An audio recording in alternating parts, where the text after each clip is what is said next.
On saura si tu es conscient de l'appel à la grandeur par les choix que tu feras, où tu te trouveras, avec qui tu marcheras. On saura. C'est quoi les choses tu as besoin d'être prophète? Tu vois les attitudes. Tu sais que celui-là, non, il sera grand. Il ne traîne pas n'importe où. Il est jeune, un jeune, mais il ne traîne pas n'importe où. On ne le retrouve pas n'importe où. Il est conscient. Il était sorti avec un but. C'était quoi? Méditer. Donc dans les champs, dans la nature, la végétation, les arbres, c'était son objectif. Qu'est-ce que tu fais après avoir travaillé? C'est une décision. Il est sorti pour méditer. Réfléchis profondément. Seigneur, je suis appelé à les grandes responsabilités que je suis appelé à exercer. Oh Seigneur, il est sorti pour méditer. Ne pas aller chercher les jeunes du pays pour passer du temps avec eux. Non! Tu dois vivre en fonction de l'appel de Dieu dans ta vie. Donc il se positionnait un lieu favorable à cette communication interne. Parce que Dieu parle tantôt d'une manière, tantôt d'une autre. Dieu peut te montrer un arbre, il te montre un autre, et il te parle en utilisant ces images.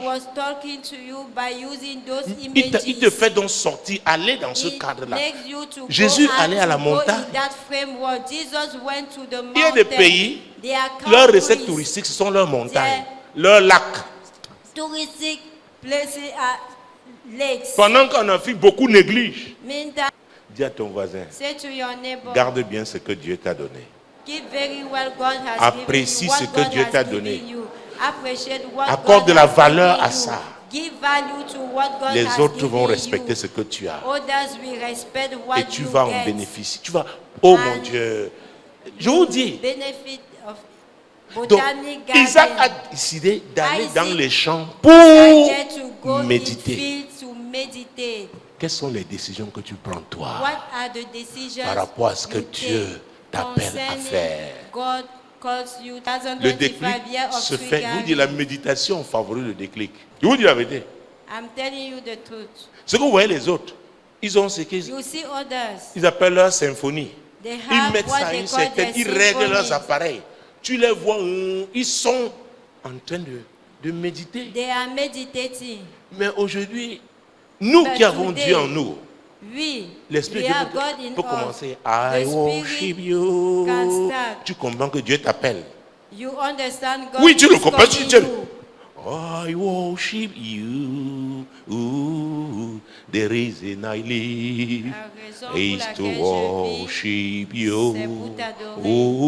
Tu dis Dieu te dit viens. Sors du bruit là. Viens. Peut-être va dans la chambre. C'est Dieu qui décide quand et comment te parler. Il y a un qui dit non, Dieu me parle seulement dans les songes. Vraiment, il y avait une voix qui dit quand il commence à trembler comme ça, ça dit Dieu est en train de me parler. Il dit, si ce n'est que ça. Je ne dis pas que les tremblements, non. Mais si tu penses que ce n'est que ça, comme ça, tu as limité Dieu. Donc, Isaac était sorti pour méditer. Quel est le moment que tu places, parce que tu as compris la portée de la méditation, ou dit que tu vas être seul avec Dieu. What is the moment you can be alone with God? Et parfois il peut y avoir une situation dans un vacarme, un grand bruit, mais Dieu me dit, te dit maintenant, tu vois ça, sois attentif maintenant.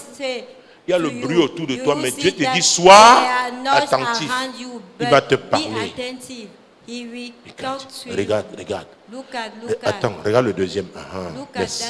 Laisse le troisième passer. Tu as vu le sixième? Regarde, compare-le au deuxième. Et parfois Dieu peut te demander qu'est-ce que tu penses. Il t'appelle dans un. Tu lui dis qu'est-ce que tu as vu à Jérémie.